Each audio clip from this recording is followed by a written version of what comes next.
Welcome back to another episode of Beyond Rockets. In this episode, I sit down and talk with Holtz Leather Company, a family-owned and operated business focused on offering high-quality leather work as well as millwork and pottery.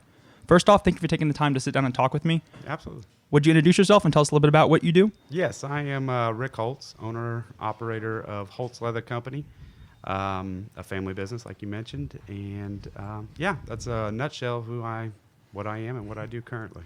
Are you originally from Huntsville, or did work or family bring you here? Actually, my dad was in the Marine Corps, and he got stationed here when I was about 6 years old. Started going to church here, connected with some of the local families. We ended up moving away and coming back when I was 13, and my dad retired here in Huntsville. So I've been here since I was 13. I remember that's when I met my wife, is when I was 13 at church.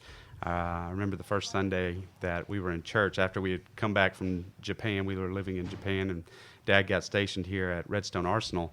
And our first Sunday in church, I saw this girl walk across the front of the church, and I was like, I'm going to marry that girl. And then from that time on, I just pursued her. And she's a local Huntsville girl and also owner-operator of the business. In fact, she's the majority owner of the company. When we set up the corporation, we put her as the majority owner and then me as the smaller share owner, so she can boss me around all day. Perfect. But she does a great job at it. How did the idea for Holtz Leather come about? Have you always been interested in leather and always just working with your hands, or did you kind of fall upon you and the whole Holtz Leather just kind of happened?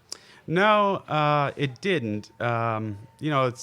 You go through life and processes kind of hit you or things hit you, but I've always been an entrepreneur at heart. Ever since I was a little boy, 10 years old, I had a paper route, and at the same time I had a paper route also. I used to go around and mow all the servicemen yards.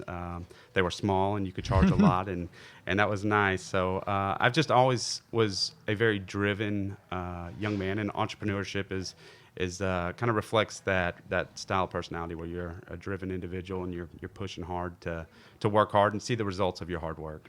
So it's always been kind of a part of who we are. So as I grew and matured, I started different businesses. I've done small engine repair.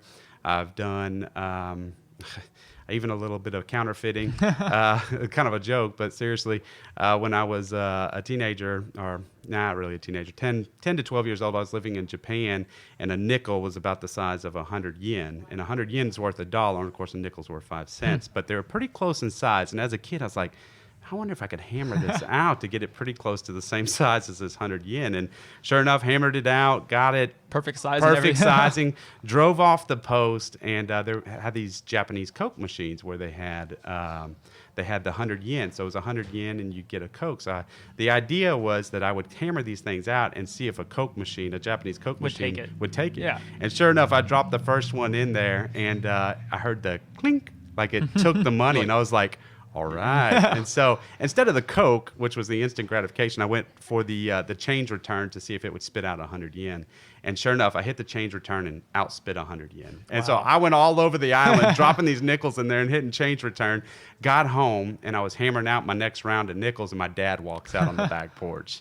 And that was a bad moment. That was a moment where Dad taught me a valuable lesson. So I learned that was not the direction I wanted to go, but it's that sense of creativity that's always been a part of kind of my thinking. Is like I want to think, I want to be creative in how we do work, and so from there I went to, of course, did the traditional thing that the world tells you to do, and that's graduate high school, go to college, get your degree, and I did that. And about 3 years into my college degree, I knew what I wanted to do. I've known what I wanted to do ever since I was a boy. I wanted to own my own business, and so I just decided that, hey, this isn't really panning out. This isn't really what I want to do. So I left college, took a couple jobs where I was a manufacturing supervisor, really climbed the ladder. But the goal was to get out on my own. And so I knew the only way I could do that was to bootstrap and try to get creative and figure out some businesses that would work. And so my wife and I, we got married young, right out of high school, started an embroidery business, and we were making embroidered goods and started selling them online and hit some early success. And then from there, that bounced over into a laptop parts business where I bought laptops on eBay. I would get them in, strip them all to parts, and sell the parts, and had very good profit margins on that. Did that for a long time. And so the process of Holtz Leather, where we are, is quite a long story, but I'll give you the brief. The laptop business ended up going in the wrong direction. In 2008, the financial crisis came. We were at a very good position in our business at that point before 2008. Very successful. Kind of had everything that the world says is important. Had the big house, had the big cars, had a lot of debt. Those things that you kind of still buying into the world's idea of what success is. And anyways, every night I go out on our road and I pray, and I seek wisdom from the Lord.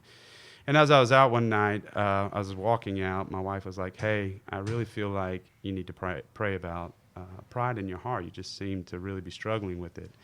And thing about entrepreneurs and self-made people is that they can tend to become prideful and believing that, or at least I did. I believed that I had made my destiny and I had created who I was, and that I was the master of my future. And I felt like if I worked hard enough, there was nothing that could knock me down. Anyways, that night I went out and I was praying, and I said, "Lord, if I'm prideful, I pray you do whatever it takes to bring my heart in alignment with you, because ultimately, as a Christian, that's all that matters in life to me, is that walk with the Lord." And so we were planning a trip to go to Gatlinburg that weekend, and while we were there, I got a call from eBay. At this time, my laptop business was primarily run through eBay, and this is early on in eBay's early days. We were one of the top 100 sellers on eBay overall. I think we were like number 86, 85. And like, was that just in the first, like, how long did it take to get to that level on eBay? So we were selling on eBay for about 8 years. We got there pretty quick. We started the embroidery on eBay. Okay. And so, like I said, it was really early on. And it grew. And then I started doing this kind of laptop repair thing on the side. I was still working full time at this point, trying to, get to that point where, when you're an entrepreneur and you want to be out on your own, you come to this point when it's a scary point, especially when you have a family. And at this point, I was married and had 3 kids. And it was a scary point to jump. It's like, for me at that point, the biggest thing everybody was telling you is like, "What about your benefits? You're going to lose your health insurance. You're going to lose your health insurance." I'm like, surely there's got to be something out there. I'll be able to find something maybe. Yeah. And that's like, I'm still pretty young. And anyways, so I was fixing these laptops on the side. And I was fixing them up and selling them. So I'd buy the laptop for like $200. Put a hard drive in there, wipe the OS, and reinstall a Windows operating system on it, and taught that to myself, the whole thing. So, like, all this stuff I'm teaching myself as I go. Same with embroidery. Same with all these businesses. I'm just teaching myself as I go. Lots of trial and error, I bet. Oh, my goodness. Enormous amounts of trial and error. And that's what kind of, you can see the progress as we went to embroidery, and I started fixing up these laptops. And then one day there was a laptop that I couldn't find a hard drive caddy for. It didn't have the hard drive caddy in the laptop. And I'd already had, an amount of money invested. I think it was like $200 in this laptop. And I went on eBay to find a hard drive caddy, and it was like $50. And so I was like, I'm not paying $50 for a hard drive caddy. That's like my margin's almost eaten up. So I walked outside and I was telling my wife about it. And she's like, "Well, just tear yours apart and sell it all in parts." And it was like light bulb moment. It was like in that moment, I immediately went straight in the house. I took that laptop and I tore it it was probably 16 pieces. I mean, you had the bezel, you had the keyboard, you had all these different component pieces, and I started selling them on eBay. And at this time, laptops were a little more expensive, so they weren't Yeah. as disposable as they are today. Yeah, like everybody has them now, but probably at that time, I mean, it was like if you had a laptop, it was like a big thing. Oh, huge! Not only that, it was also one of those things. If your laptop broke, if the screen cracked, or if It was over. I mean, you couldn't do anything. oh, probably. right. And so you would fix it yourself. And that's that was a $1,200, $1,500 investment Yeah. back then. Anyway, so I stripped this thing to parts. I put the parts up that night. The next day, almost all the parts had sold. And that $250 laptop, which I may have maxed, got 300 out of it. I got $1,200. Shoo. And so I was like, oh I'm my onto God, something I'm now. onto something big. So immediately I went on eBay and I started looking for laptops. Like broken laptops. Broken laptops, Yeah. laptops that had cracked screens that I knew the motherboards were good, the keyboards were good. And I would buy these, get them in, strip them to parts, and just keep rolling the money over, rolling it over, buying more and more inventory, getting more stuff, more of these laptops in. And it just grew and grew and grew. Yeah. And then I got to that point where I was like, hey, we're ready to jump. I'm coming home. I'm working from home. Built out our garage to have all these compartments to put all these parts in it, and ran it out of my garage and built it into a multi-million-dollar business that we just ran out of our basement for years and years and years, and very successful, very profitable. And then we fast forward to 2008. So still doing this laptop business is growing great, and I'm starting to see kind of well, let's back up. So back to that prideful prayer thing. That weekend we went up to Gatlinburg, and as I'm up there, I get a call from eBay. And at this time, eBay buyer satisfaction is right at 5%. So you have to maintain a 5% buyer satisfaction to maintain your account, which is it's not terrible. That's fairly easy Yeah. to do. And I got a call from eBay, and they're like, "Hey, we just want to let you know that buyer satisfaction requirements are changing.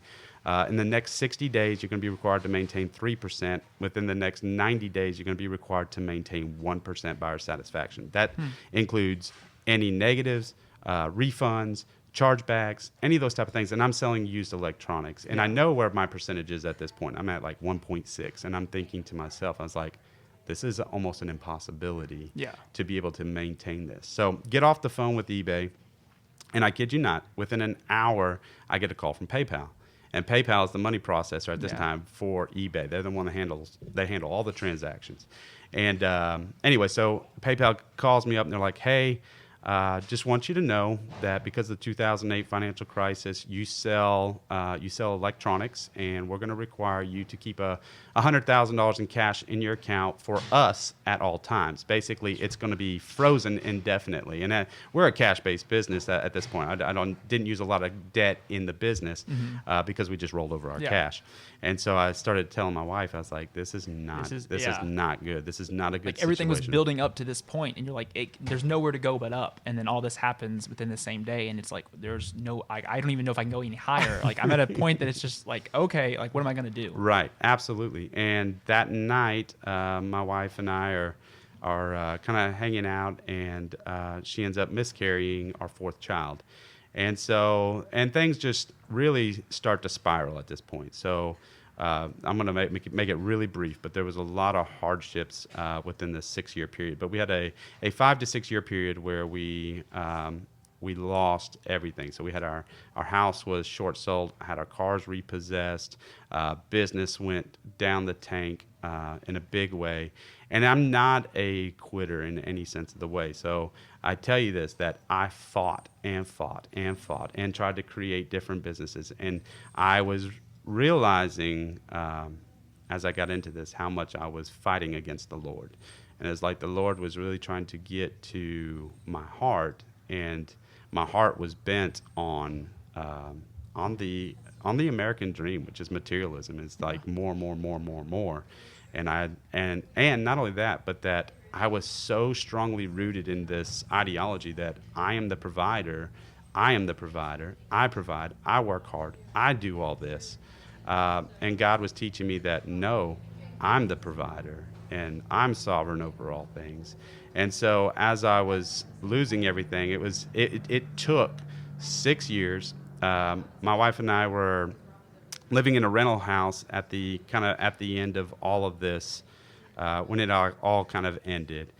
We were living in a rental house. We were being evicted from the rental house because we could no longer pay the rent. We could not buy grocery items. We couldn't even buy cosmetics. So like, there's no toothpaste, no deodorant. So when I say we were at the bottom, we were literally at the bottom, and we had 6 kids at this point.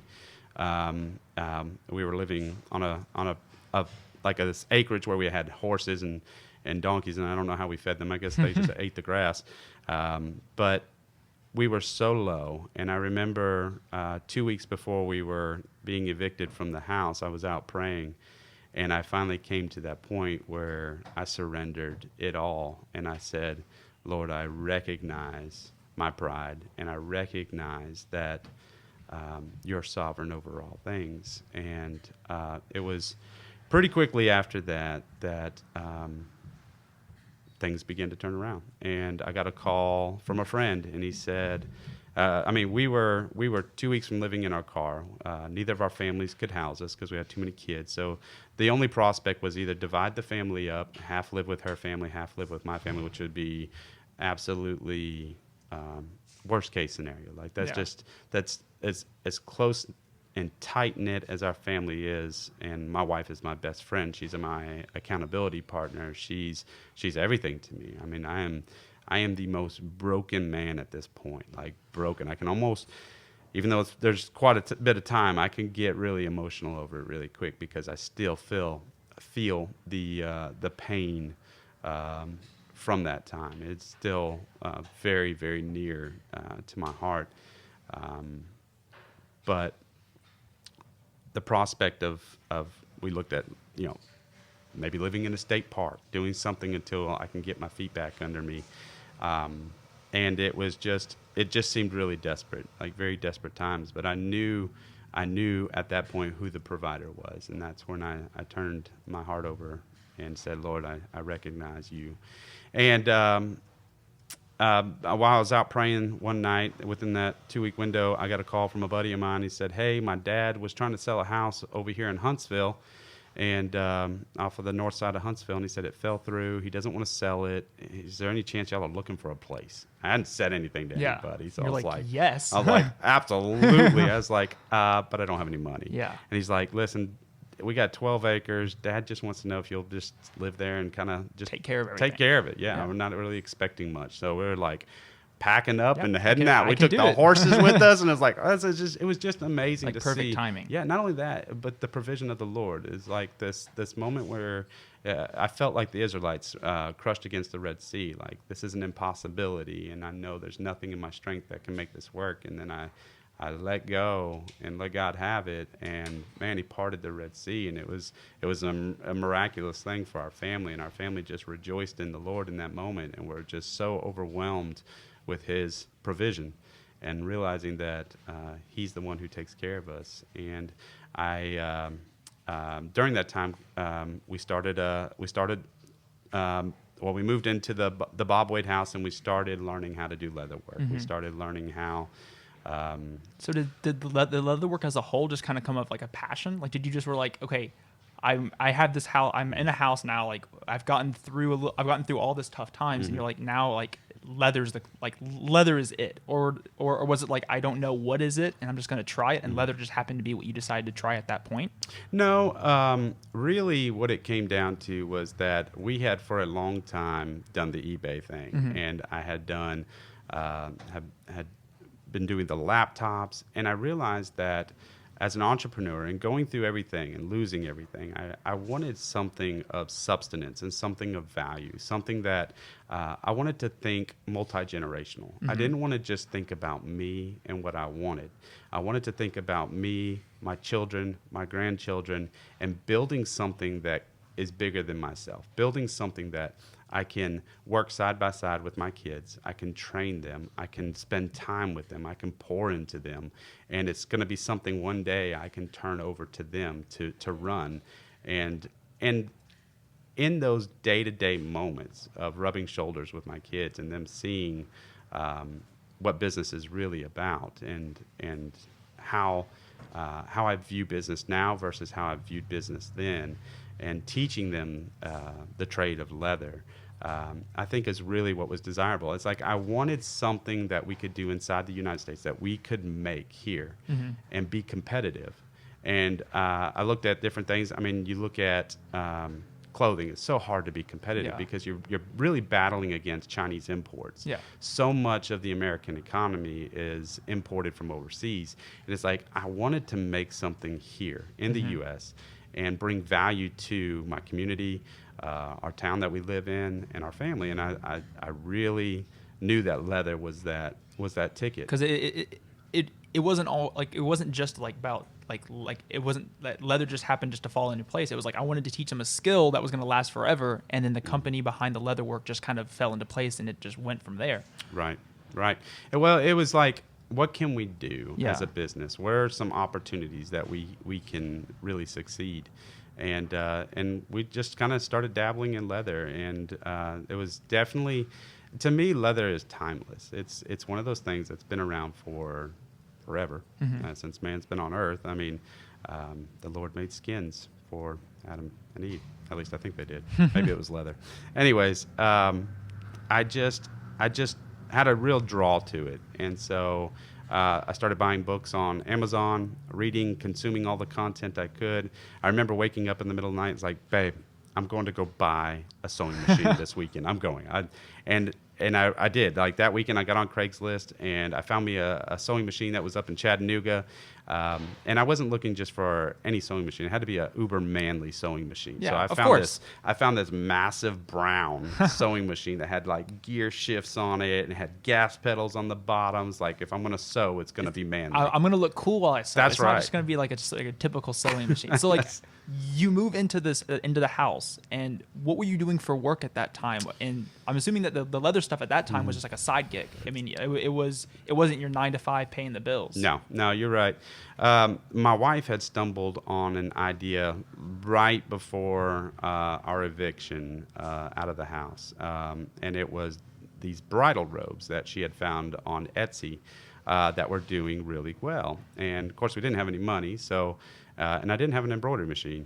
But I knew a guy who had one. I had sold my dad my embroidery business years and years ago, probably a decade earlier. And he ended up just closing it and leaving the embroidery machine in his garage. So I called him up and I was like, Dad, we kind of have a last ditch effort. We're just going to try something. Colleen found these, and I explained the situation. I said, would you let me borrow the embroidery machine? And he said, son, it's yours. Come and get it. You can have it. So I took a day. We were in Tennessee at this time, and I drove all the way down to my dad's house. We loaded up this embroidery machine. We came back, unpacked it. We bought 4 robes because that's all we could afford, and we really couldn't afford those. So we just bought them. And we got them in. We embroidered them.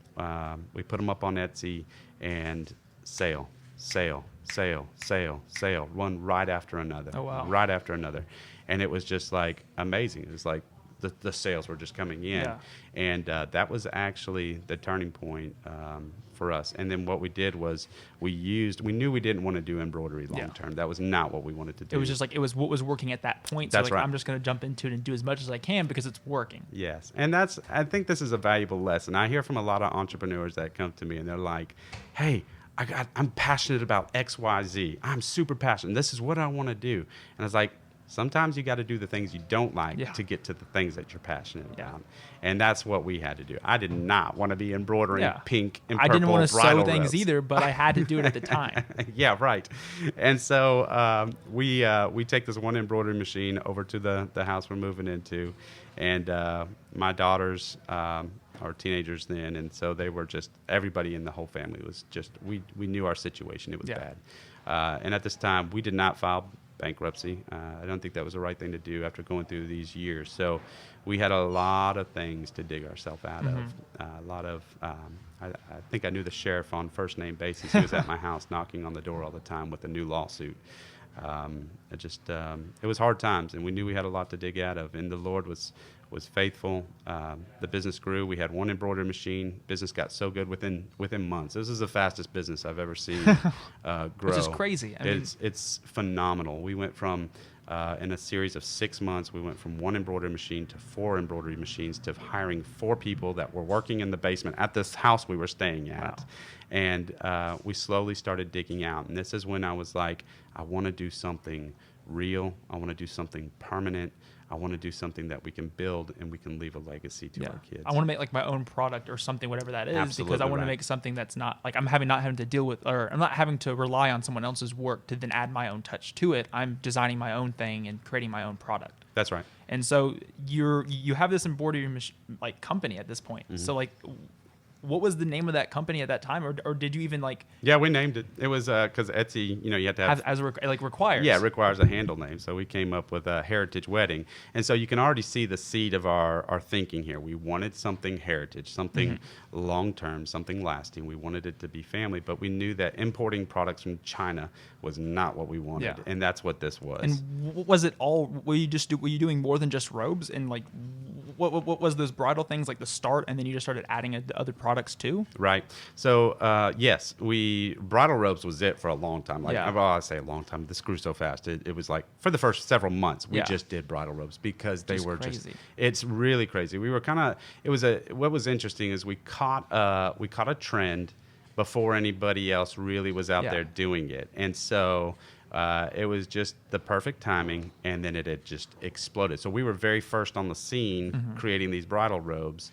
Not the very first people, but first on the scene, meaning there was maybe a few other sellers doing it. And like you knew where to go to sell them, and you knew where like the market for robes. I mean, like I can't take credit for this. You can't take credit for all that? This is Colleen. This goes back to my wife. She, while I'm beating my head against the wall trying to figure out what to do, she was actually the one doing the research. So she was actually looking on Etsy, and what she did was she went into the seller profiles to where you can see what we're selling through people's profiles. And she said, I'm seeing this, like these people are selling these robes, and I get in, and she could click their sales history and look at how many they were selling. There were only a few of them. Yeah. So we located the robes and found a robe supplier inside the United States that was importing from China, and then we bought from him and monogrammed just initials on them and had a fairly good margin on them, and then sold them through Etsy, and it just exploded. And what was really cool, something I had tried to get out into e-commerce years ago, but it's really difficult with the cost to ads. So cost of acquisition is what they call it. The cost of acquisition would often exceed almost the price of the product itself. And here we're selling $35 robes, but what's interesting is the niche market in which we were selling. We were selling to a wedding niche. Very specific, but also large parties. So they're not buying one robe, they're buying 14 robes for their entire bridal party. So the purchase price was large, so our cost of acquisition was smaller. I mean, if you're selling one robe and it cost you $35 to acquire that customer, you've not made any money. But I paid $35, and now I'm acquiring a $500 order. Yeah. And because they're buying in large sets. And it's not something that they buy, like, it's not like every other weekend they're buying a bridal robe. I mean, you hope not, but like, I mean, more than likely it was like a one-time purchase. That's right. Like, as soon as they got their robes in, they probably knew someone else was getting married who knew someone else was getting married, and it just kind of fell into place. Oh, absolutely, and that's exactly what happens. So what happens in weddings, which girls will tell you this, is usually it's usually college girls that are getting married, and they have all these bridesmaids who, within the next year or two, they're getting married. Yeah. Or I got this at this person's wedding. Now I want it for my wedding. That's right. And so then we saw the opportunity to work into groomsmen gifts, and so we did. We ended up moving into doing like shave bags and those type of things. But the idea was still always to do leather. That's what we wanted. So as this business grew, that's where we were able to start digging out and start buying the equipment and the means to produce leather goods. And so I started designing products in our basement. I bought a couple hides. I bought a sewing machine. Started teaching myself how to sew. I destroyed so much leather.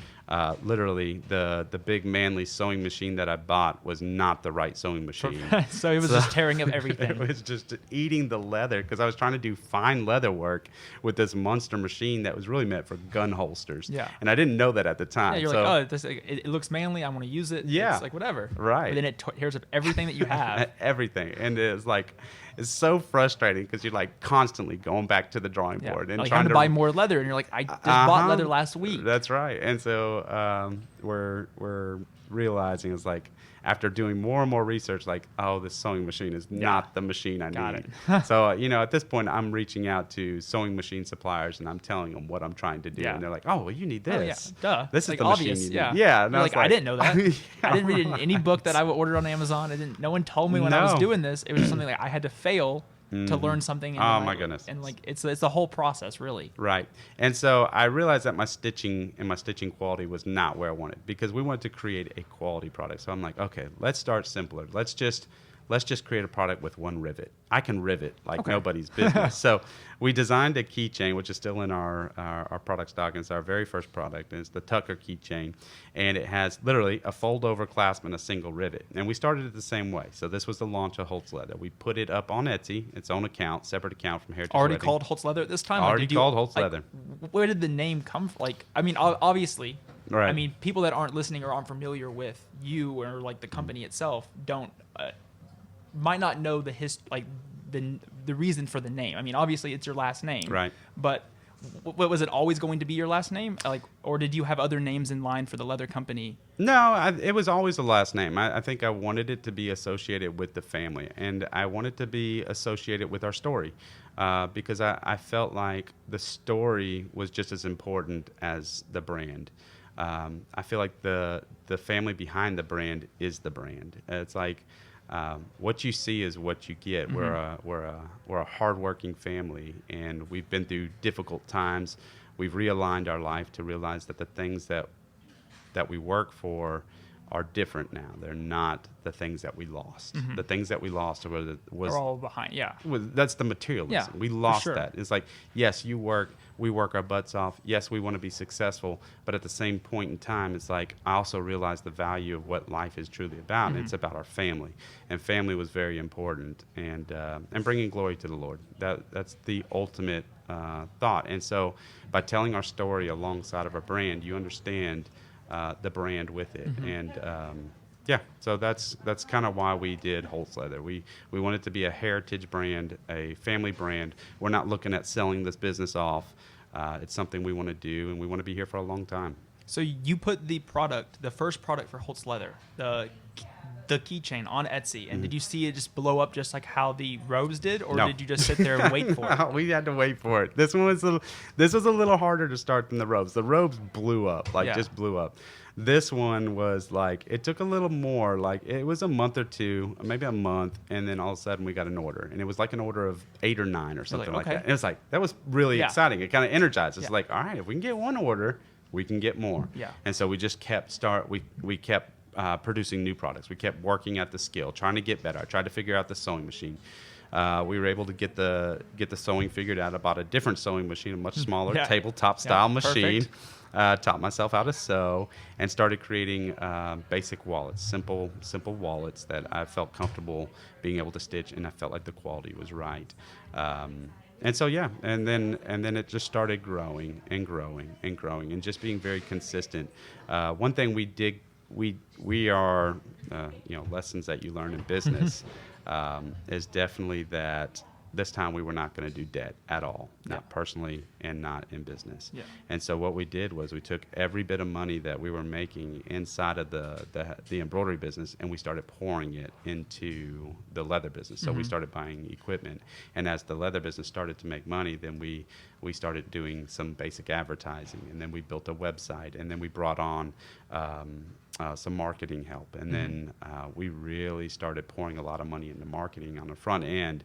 It was probably excessive, but we wanted it to be successful, and we started telling our story through our website and through our social platforms, and it just started to grow and grow, and then the momentum really started building. So for a while, you're doing the embroidery and you're doing the Holtz. And That's the correct. the Holtz is getting bigger. The embroidery is still doing successful, and it's helping fund the Holtz. At what point did you say, I'm going to stop doing embroidery? Embroidery is not the legacy I want to leave. I want to leave the legacy of Holtz. And was it a hard decision to transition from doing embroidery to Holtz, or was it like, I'm done? No, we still actually have both businesses.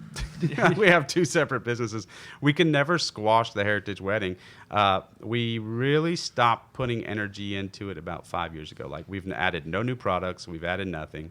I think at that time it was like when we ceased operations, it was like a $4 million operation at that point, and it's slowly kind of trickled down to where it's got one employee. It still runs itself, and I think it's just a little bit of that that emotional attachment. Like, there's been a lot of people. It was the first thing. Yes. Like I first started this, and without starting this, there would have been no Holtz. Absolutely right.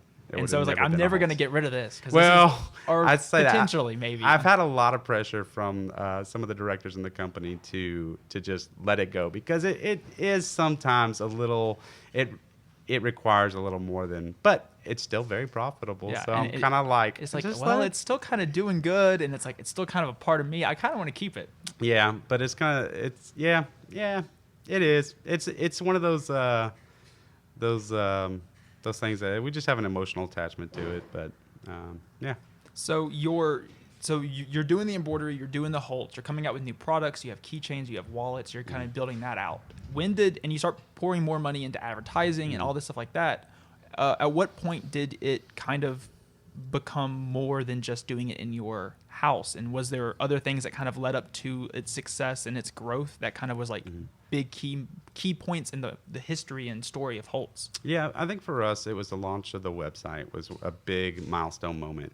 At this point, we really, had only done Etsy. So, and I had been used to this. This was a big stretch for me because I had come from the eBay. I've done Amazon. I've always been selling on somebody else's platform, and I also recognize the risk of that from being in eBay before.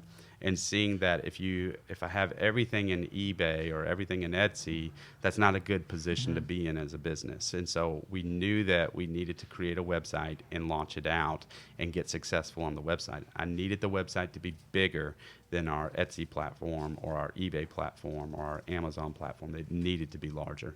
And so that was the goal. The embroidery had grown rapidly. In fact, I told you we had 4 machines. Well, over the course of the next year or two, we ended up growing to like 10 or 12 machines. It was so what year was all this kind of happening? Where the Holtz was getting bigger and the website was happening, and so was the embroidery. So, see, that would have been 6 years ago, 2014. Okay. Yeah, 2014 is when we were doing the embroidery, and then we launched out the leather in 15. So it was really so quick. All this is out of your house too. I mean, yeah, so the leather is out of my house, the embroidery is out of the house, and then the embroidery gets to a point where we need a building. Yeah. And I'm torn at this point because I am a big proponent of working from home and I want it to be around my kids. I want to be working with them. So there was this huge stress about actually going to get and renting a space. Which is interesting because like most people that I talk to, or most people that I talk to in general about being an entrepreneur, is just like they love the separation from work and family, and they like the being able to have the, like, I think a lot of them would be like, to have it on my own space to create would be like so funny. Like it would have been the dream, and you're the complete opposite. Oh, that's so foreign to me. Like, I can't imagine. I just don't. I can't even wrap my mind around business and family not being connected. Yeah. Like, there's not a dinner conversation. There's not a drive into town where our whole family is not wrapped up in business. Our family loves business. We talk about everything from marketing ideas to the challenges that we're facing in the business. And all of my kids, all of them, from the 5-year-old all the way up to the 21-year-old, we're all engaged. We get up every single morning. Our family sits around the couch. We have 11 children. And they all sit around the couch. We are all around the couch this morning. We're all having our coffee. And for the first 45 minutes to an hour, the first 15 to 20 minutes is Bible reading time. So everybody's quiet. You know, you're not too loud in the morning when you get up. Of course. Everybody's reading their Bible and getting their head in the right game. And then there's a switch. And the switch is, all right, what's the day hold? And then it's business talk. And it's business talk from the rest of the day. And we're talking about, hey, my daughter Faith is working in the retail right now. She's been everywhere from marketing. And Madison does our bookkeeping. So she's our bookkeeper for the company. And it's like everybody has a piece and everybody has a say and everybody is involved and everybody's energized and excited about it. My wife and I go on a date night every single week just to connect with each other and always stay connected. And our conversations are about children. It's about our walk with the Lord. It's about business. It's what I was telling you. It's like we are no different in the shop than we are at home. And we're no different in the church than we are in our business. We are the same people no matter where you see us. It's who we are. I can't wrap my mind around this compartmentalization compartmentalized business where you're one thing here and you're another here. It's like I wanted to be everything all together, and I wanted my children to see that as well. I think it's good for them as well. So you're getting to that point where like I'm gonna have to have a place that like the house is not big enough. Neighbors are always wondering why people are pulling up and working. Like we had neighbors coming to up to us. point. It's funny you say that. We had neighbors coming up to us because we would always load up these boxes Yeah. in the middle of the night, right? We have all these Of brown course. boxes, and we're packing them in our car, and we're putting them in our car. And one day, we're talking to a neighbor of ours, and he's like, "What do y'all do?" Yeah. He's like, "What do y'all do? I see y'all every night packing boxes." Yeah, in and the you're like, yard." I'm an entrepreneur. Yeah, And you're it's like, like- oh, okay. Yeah. Like For the longest time, he thought we were drug dealers. Yeah. It was hilarious, but it's like, yes. So we were just blowing it out of there. Yeah. And like the staff's getting bigger. You have a bigger embroidery business. You're doing more in Holtz. And then you make the decision. Was there a lot of options for you to how important was the space that you were going to have for the business to you? Or was it just like finding a space that you could afford and you could do at the time? Yeah, I think for me, at this point, I was more worried about losing everything. It was always very real, a very big fear. So for me, to find the right space meant I wanted to find something that didn't require a long lease because I didn't know how long this thing would last. Yeah. I'm riding a wave is what I felt like. I felt like this is just a wave. I'm going to ride it as long as I can. I'm going to try to be able to jump onto something else, and that's where Holtz came in, but it wasn't quite there. Yeah. So at this point, I'm like, I don't really want to sign a contract. Yeah. I don't really want to sign a lease. So as short a lease as I can find with the amount of space that I need that's as cheap as I can find, but yet a nice place that I would enjoy being. So was the space itself something that you saw, like was the original first space something you saw you could grow in and like was plenty of room to grow, or was it just big enough where you were like, this is where I can house with the money that I have and I'm paying for a staff and all this is what I can afford. There's plenty of space for us, but if it gets any bigger than this, we're going to have to go up. Yeah, it's kind of interesting. We got fortunate that I was just kind of looking for a space just to put it into, but I knew we were experiencing really hyper growth. And so I found a place that had 5,000 square foot. Actually, yeah, it's 5,000 square foot. But I didn't have to rent the top floor. It was empty, and it was like, I think it was 4,000 square foot up and like 1,200 square foot down, something like that. And so I just rented the downstairs space and didn't rent the upstairs. We couldn't use it. Yeah. But I'd always had that in the back of my mind. Well, so if we need it, maybe one day we'll be able to get that space upstairs, and that's another 4,000 square feet. And it was a very, very short time. I mean, 3 to 6 months, we ended up taking the top space. And was that success and like your ability to get that? Was that all from the leather? Like, was yeah, that all absolutely. Holtz stuff That was all Holtz stuff. So we moved Holtz upstairs at that Okay. point. So Holtz was in this little 1,200, 1,600 square foot space downstairs where we were doing embroidery and leather. And then eventually we blew out the top and went straight upstairs. I mean, like, it seems like your entrepreneurial story. I mean, you from all the different skills that you have from all the different companies you've started and all the different like lessons you've learned along the way. That jumping into Holtz, I mean, from the outskirts, I would think that you like didn't know everything, but there's a lot of stuff that you knew. I mean, there wasn't very much that you were like, I'm uncertain of how to do that. Is that the way it felt, or did it still feel like you just didn't, like there was still so much to learn about being a business owner? Even at that point? Business owner side, probably not so much. And actually manufacturing, not so much. When I was in college, I took a job as a production supervisor with UPS, and actually I took a job as a trainer, which is a entry-level management position at UPS, and like I said, I'm very driven, so I excelled at that job to where I got promoted to a floor supervisor at UPS. This is in Nashville. Did really, really well with there to where I got promoted to a revenue recovery auditor, supervisor, manager over the revenue recovery, and did some really cool stuff there, creative thinking outside of the box, and was able to create some systems for UPS that they implemented across a lot of their hubs. And then I decided to take a bigger job. At this point, I'm managing a team of like 60 people, but I'm starting to see production flow, understanding production systems. And so I took a job as a production supervisor at a manufacturing plant that manufactured air conditioning units. And at this point, I'm 20 years old, and I'm managing 80 people. and That's I just crazy. bought my first house, and I'm running 2 shifts. I'm running a first shift and a second shift, and I'm redesigning the floor and the flow of the manufacturing system. It was a new plant that had just landed in Scottsboro, and I'm reworking the flow to make things run smoother. So basically, system layout for a manufacturing facility. So I start learning a lot about production systems. Yeah. So a lot of my production experience comes from working those early jobs and understanding production flow. And then also reading. I'm still learning. So, and that's the thing, is you're never done learning. Like I'm always trying to find a book to read.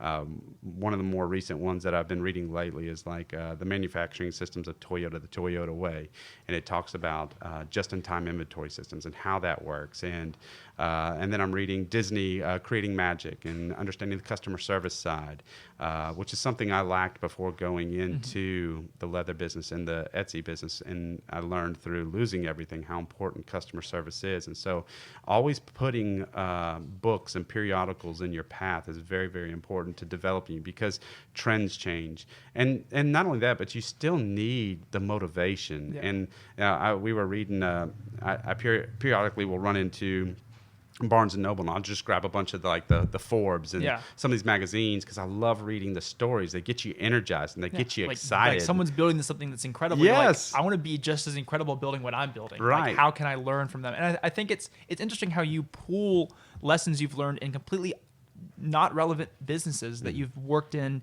UPS and the air conditioning, like completely nothing on the spectrum of leather. Right. I mean, leather's wasn't even a thought. Right. And you're using the skills that you learned in that to apply them to manufacturing and production, and using that and realizing that like Holtz itself is much more of a creative space than just a UPS place. But then the skills and the things can definitely roll over, and it's interesting to see that. I mean, that's like, wow. I Absolutely. I think as an entrepreneur, and this is what I love about entrepreneurs. I wish I could hire all entrepreneurs. I'm just kidding.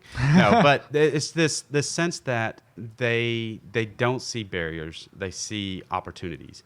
And it's like, not only that, is like they're kind of the jack of all trades, and you have to be when you're an entrepreneur. You have to know how to do the marketing. You have to know how to do the website. You have to know how to produce the product. You have to know a little bit about all of it. Yeah. And then you start identifying the areas where you really realize, well, I'm weak here, and I really need to increase my knowledge here. And then you start plowing into books. You start reading articles online. You start watching YouTube videos, and you start learning that aspect. And then you trial and error it until you figure it out. I mean, this reminds me, I did an episode with Matt McClellan of Absolute Nutrition, and he talks about like how he didn't want to learn how to do a skill in his business in Apparel Lab without already knowing how to do it, because he didn't feel like he's not going to teach someone how to do something or have someone required to do something that he already doesn't know how to do. Right. Because I mean, it's not like you know everything about it, but if you don't know how to fix problems that they might have, I mean, at that point, how good of a boss can you be? Absolutely. Yeah, you definitely need to know the processes behind it, for sure. Absolutely. I agree with that. So you get the space. Is the space currently for when you open the space for Holtz and you start moving into the actual building? You're getting it out of your house now. It's having a whole different building now. Is it the space that we're currently in right now, or is it a different space? And when did this space that we're in right now kind of come about? No, it was actually off the Parkway, next to the old theater. Century is a Century office, so it was really cheap space. Kind of a depressed building, but it worked well for us, right? We weren't open to the public at that time, so it was like it was all e-commerce at this That's point. right. And was all the sales for the embroidery and Holtz all coming through the Holtz website, or did the embroidery still go through Etsy at this time? Oh, embroidery just went through Etsy. We ended up building out a website for Heritage Wedding too, and that did really well as well. So we were able to make that jump. So going back a little bit, talking about that pivotal moment, it was building those websites and getting off those platforms and the dependency on those platforms. Because I mean, all your critical. marketing and ads at that point didn't have to direct someone somewhere else. It could direct you to the actual place where it was all housed. It was all to your website, where your story was, where everything is. So like you said, like you're trying to build a heritage and you're trying to build a legacy, and they can see that when you go on Holtz even now. I mean, y'all are pretty open about telling people about your story and making sure they understand the story behind the product. That's and right. It's not just a product that you're selling or a product that you're getting. There's really like a lot more that went into the product than really what meets the eye. Yeah, there's a lot of blood, sweat, and tears. So you get this, the first office, and you're kind of building that out, and Holtz is continuously growing at this point. Did the expanding for Holtz always, I mean, you said you're always on the move and looking at getting better at the craft that you're doing. And how quickly were you able to acquire more space, and when did this space come available, and all that other stuff? It's kind of crazy because it looking back right now, it really seems like a blur because we've had, most companies experience hyperinflation for a year. We've had hypergrowth. Sorry, I'm thinking about something else right now. Most companies have hypergrowth for a very short period of time, if they have it at all. It's hard to have long-lasting growth like that. Right. I mean, it's not really in the market for most people and most businesses. All right, we've had hypergrowth since we started the company. Year over year over year over year, it's been extreme hypergrowth, and it's been extremely humbling, extremely challenging. Especially now we're really moving from a small business to a medium-sized business, and that has brought a whole new host of challenges and learning experiences for my wife and I and our family as we start navigating into a different phase of the business. It's really difficult, but we're still experiencing that hyper growth. Gotta get the inflation out of my head. I'll get it there. That hyper growth, and it's fun and it's exciting, but it starts opening up a host of problems that you really have to start becoming a massive problem solver and building a team that can solve problems. So in going back a little bit, in 2016, you kind of is when the leather itself started getting bigger. You get the first place. In what year did you open actually a shop to the customers, and they were able to bring it in and do stuff? So 16, I think the end of 16, I can't remember if it's the end of 16 or first of 17, we got, we took a lease out on I want to say it's an 8,000 square foot warehouse, or basically like a metal building off of Highway 72. And I remember when we moved into it, in fact, we have some pictures on our blog of when we moved into it. And it was like, I never thought we'd ever fill it up. I'm like, oh man, this is more space than we'll ever need. 6 months later, we're looking for more space. Which is insane. I mean, like, that's like, even at that point, you were prepared. You're like, I'm never going to get this. And like, even if I get to it, it's going to be years. Right. And you're like, 6 months. I have too many people in this little space. Codes aren't really getting in line. And then what'd you do after that? So I got a call from a buddy of mine, Jason Butler, who started Preservation Company right next to us where we are right now. And he's like, hey, any chance y'all are looking for some more production space and maybe a retail store?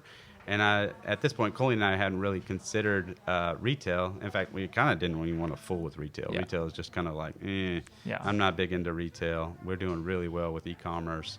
But I thought, you know what? Maybe the little 1,500 square foot retail store pay the rent for the building. Let's just build out a retail store. And of course, our family and our way of doing business is we don't do anything small. So retail was a big undertaking. I wanted it to have, or I say I. When I say I mean our whole family, because everybody's involved. We wanted it to have a specific look. We wanted it to have a specific design.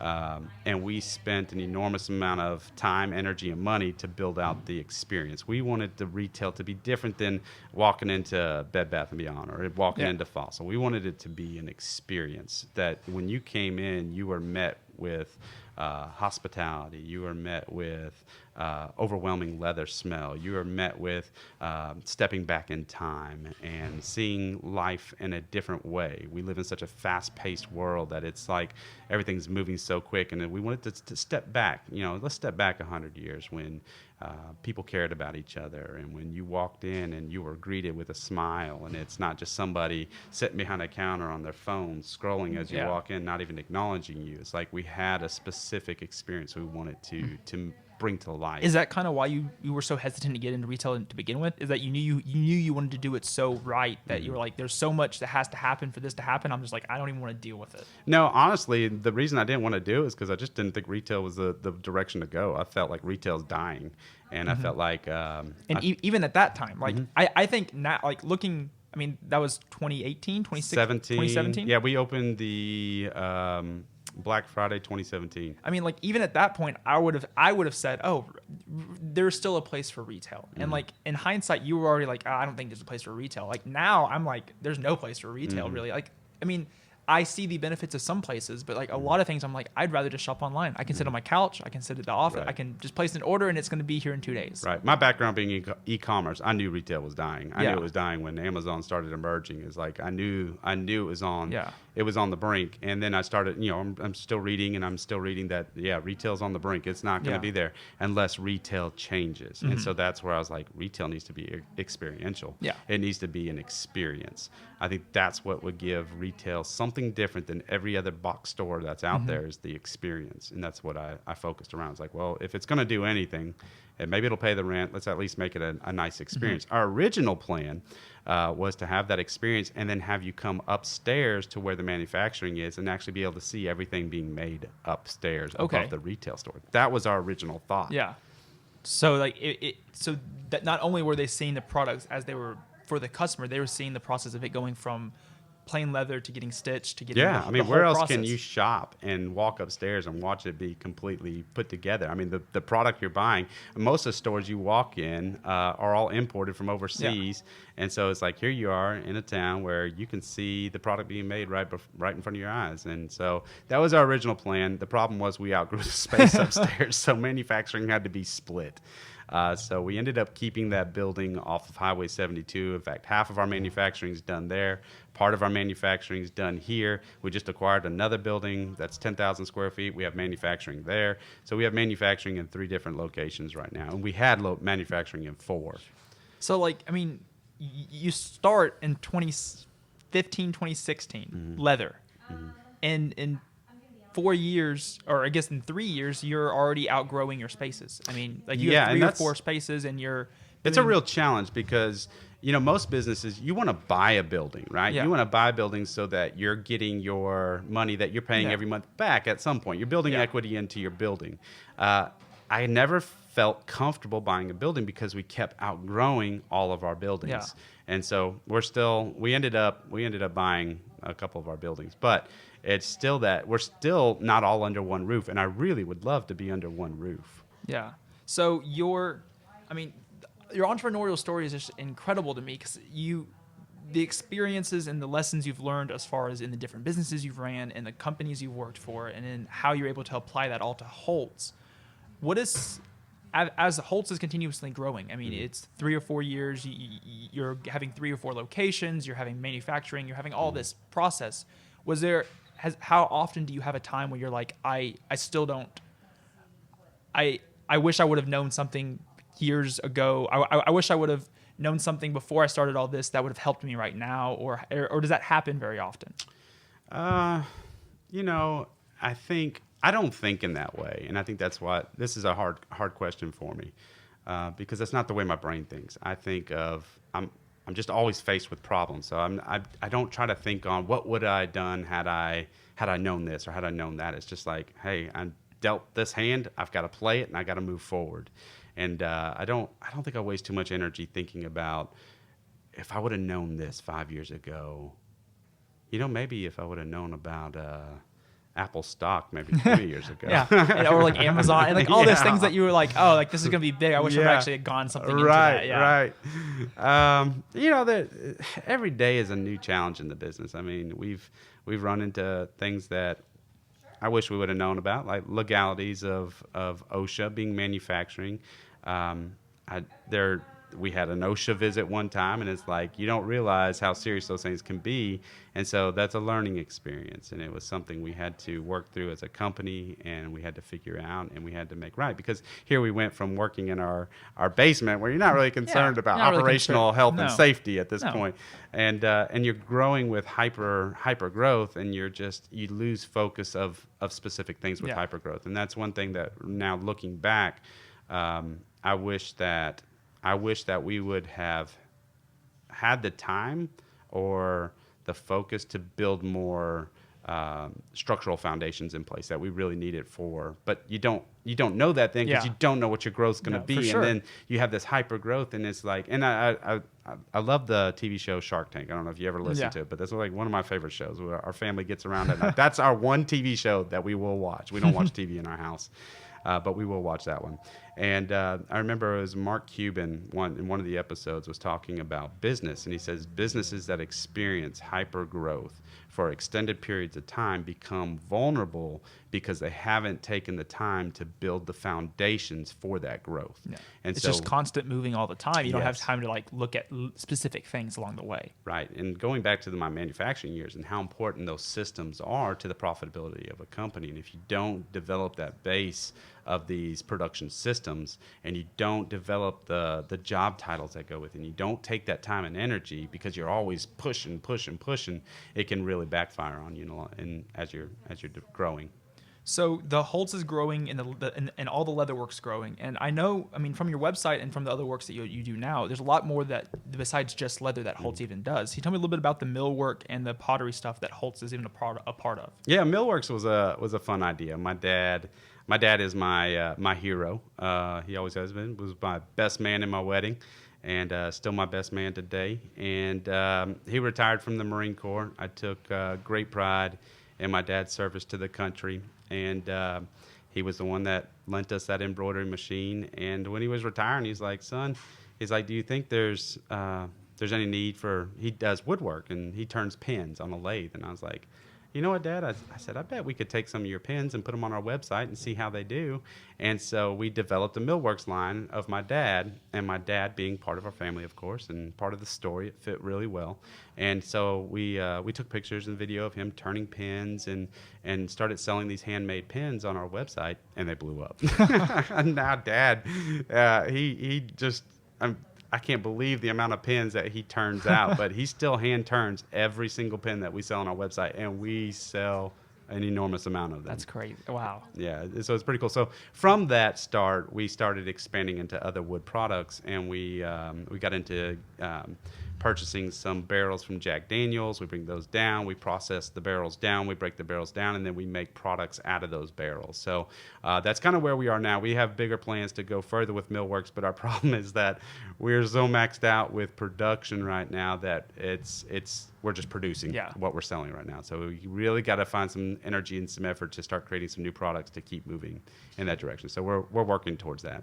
And then the pottery part, I mean, was that something you always have a passion for pottery, or was it just something that my wife has always wanted handcrafted pottery in her house. Like that was like she is a master of the home, and she makes it beautiful and she makes it fun, and she has always wanted handcrafted pottery pieces in the house. So I'm like, well, let's start a pottery company. You love pottery so much, let's make it happen. Let's do it. And so we started the process by learning a lot about pottery, and then we hired some artisans and brought them on. And like you said, how important it is to know the processes that the people or that the artisans that you're bringing on working is very important. And so we are very integral into the implementation of pottery into our brand, and that's been a really fun experience. Pottery is another. It's like leather in the sense that it's handcrafted. It's made here. We're not importing it. It's beautiful, it's timeless, and it's like we're still trying to find our niche in pottery, and I think we're close to identifying it. We started out kind of doing what potters do, and that's making cups, and cups did well. I mean, we already have a very good a dedicated customer base. People know Holtz, and they know it for quality and care. And so when we launched our cups, they were an instant seller.